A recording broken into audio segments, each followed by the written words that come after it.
prove the limit, and the way that we do that is by finding the appropriate delta. So we have to memorize these two inequalities. So if this inequality holds, then we need the f of x minus L absolute value to be less than epsilon. All right, so the first thing we do is we start plugging things in. So in this case, we are given three quantities. We are given that the x is just going to be x, but that the c value, what we're approaching, is 2. So we have absolute value x minus 2 is less than delta. And then what we need to have happen is that leads us to the fact that our f of x, now the f of x is whatever we're taking the limit of. So this 5x plus 8, that would be our f of x.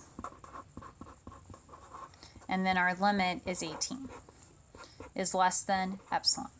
Okay, so usually the quantities they actually give you are c, the f of x, and the L. You don't know epsilon, you don't know delta, but the goal is to find delta because epsilon is going to be an arbitrary thing. All right, so as we discussed, the goal here is to get to get this last inequality to look like absolute value x minus 2. So we want this inequality right here to look like absolute value x minus 2 is less than delta. Okay, so the question is, how are we going to do that? The first thing that we can do is simplify what is in the right hand side. So again, the whole thing is about transforming this inequality to look like the absolute value x minus c less than delta. All right, so the first thing we notice is we have plus 8 minus 18, so minus 10, less than epsilon. And then the common idea that we use is we factor out. So here 5 and 10 both have a factor of 5, so we can factor that out. And then we have absolute value x minus 2. And that's very close to what we want because we want absolute value x minus 2 less than delta. So to get the absolute value by itself, we divide by 5, and we get absolute value x minus 2 is less than epsilon over 5. So now what we have done is we have achieved this right-hand side to look exactly like this left-hand side, where we have 0 is less than absolute value x minus 2 is less than delta.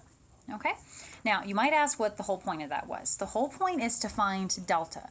So when I get that this and this from the same inequality work, then that means that my delta value that I want to take is going to be epsilon over 5. So what our conclusion here is that we want to take delta to be equal to epsilon over 5. Now, just saying take delta equal to epsilon over 5, that is not a proof. So the proof that we write for this, once we figure out what our delta value is we say proof, and then by our limit definition, we say let epsilon be greater than 0. And that is in the limit definition, it says for every epsilon greater than 0. So we let epsilon be greater than 0, and then we need to say that there exists a delta. Well, the delta that we're going to use here is this epsilon over 5. So we say take delta equal to epsilon over 5. Now, if we do that, then if 0 is less than x minus 2 is less than delta, so the first inequality that we had, then my f of x inequality, so absolute value 5x plus 8 minus 18. Now, we do not want to say less than epsilon. What we want to do is we want to prove that this will be less than epsilon. So we go through similar simplification that we did before. We say this is equal to 5x minus 10. We then factor out the 5. Okay, now here is where the special moment happens. What we can say is that x minus 2 in the absolute values is less than delta. So I'm going to substitute in for this absolute value, x minus 2. I'm going to say that that is less than delta. So the x minus 2 absolute value is getting substituted in for delta, but the 5 will still be there. Okay, so going from here to here, and you don't have to write this on your formal proof, you would say this is assuming x minus 2 absolute value is less than delta. Okay? Now, at that point, you can use what delta is equal to. So we said that we wanted to take delta to equal epsilon over 5.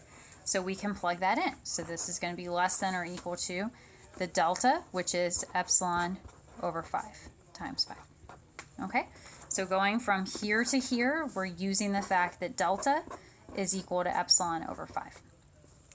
And then if you look at that, the 5's will cancel out and you will have less than epsilon.